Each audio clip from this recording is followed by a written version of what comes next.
how do we engage the values that we have of old with the industry and the delivery systems of the 21st century, i.e.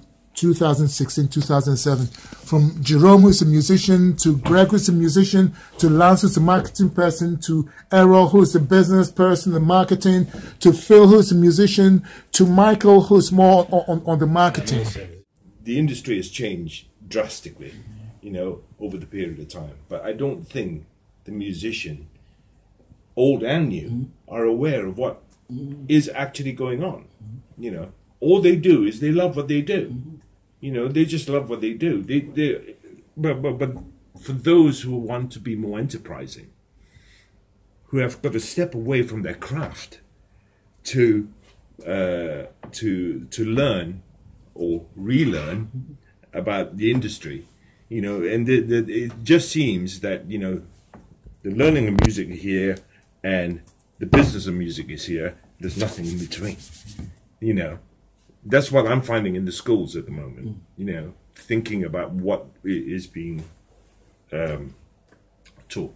I just think, basically, I'm going to hold on to my authenticism, because I love that word. Yeah. Authenticity.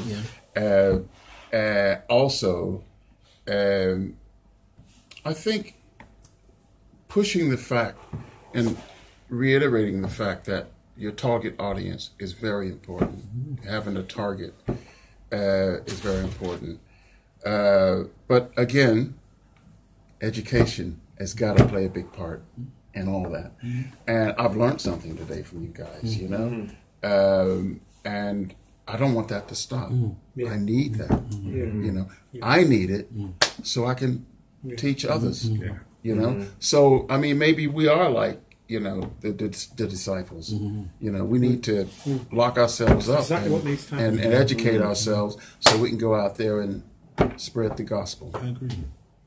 I think we need to, at the product end, is to create a product that embodies a journey, a personal journey that evokes feelings, evokes something that is special for the end user in terms of how they interact with that. To ensure that product is of a high level. And then to ensure that we know exactly who that marketplace is out there and how we're going to tap into that, whether it be through digital social media, whether it be through manual ways, because we still employ the old school system of going to, say, pirate stations, to go to journalists, local journalists, to go through and interact with people on the ground level and work our way up.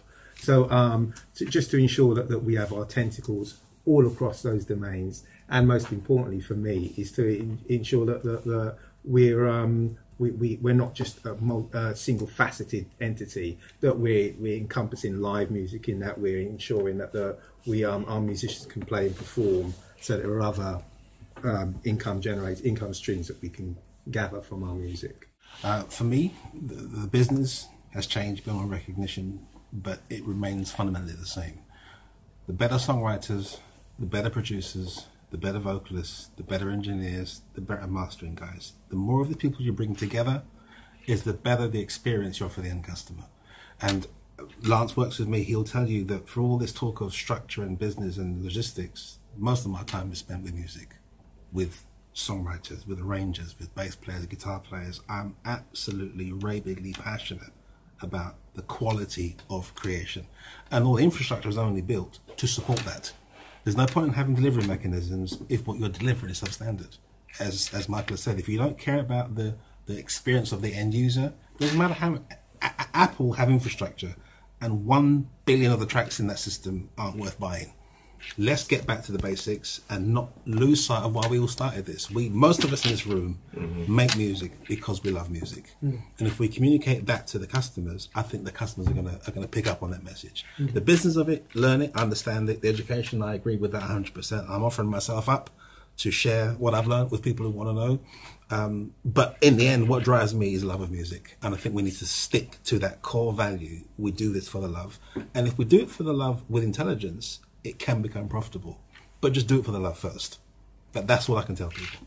Yeah, good songwriting skills, the old values of good songwriting skills with good lyrics, with a good message, and a good way to express your feelings through music and lyric and song. That hasn't changed. And in fact, the people who do it well now are still selling in huge numbers, like Adele. And she hardly has any music sometimes with her vocal. It's still songwriting skills, but we as musicians have to expect to expand our knowledge base beyond merely being musicians and composers. We have to understand how to make the records, and then beyond that, how to get an income stream somehow. So we have to understand how YouTube works, how to get our music and message across to the audiences at large out there through new computer and internet-driven sources. And we need to collaborate with each other, because I don't think anyone can do it all by themselves. We need to have more of these kind of meetings, and we need to maybe reach out to more media people and have an interaction with the media at large, like filmmaking, playwriting, and see if we can get our music in that as well. The arena's wide open for all sorts. We're just not musicians that play on stage anymore. We have to get it in all kinds of audiovisual content. And musicals as well. Musicals. And content creators. Dare I say and in all its formats, and we're perfectly capable of it. Although we've been told we're not, we are perfectly capable of it, and we have to go for it and take baby steps and one bit by bit collaboration. For me, it comes down to reinforce what Errol said. It is the experience. I think that now you can invest in the experience as an artist, as a producer, anybody in the supply chain, understanding that there's no longer a gatekeeper there. You can have that relationship built direct yourself, and how strong you make that relationship, how much you put into that investment. You want to make sure that that experience is the best it can be every time you show up. And that means that your music is going to have different touching points. Some people are going to experience you live. Some people are going to experience you through vinyl. Some people are going to experience you through digital formats. Wherever they experience you, think about that relationship and invest in it in the most maximum way you can. And again, reinforcing Gregg's word and a shared word, make it authentic. Okay? Because the marketplace is ready for us. Good note to end on.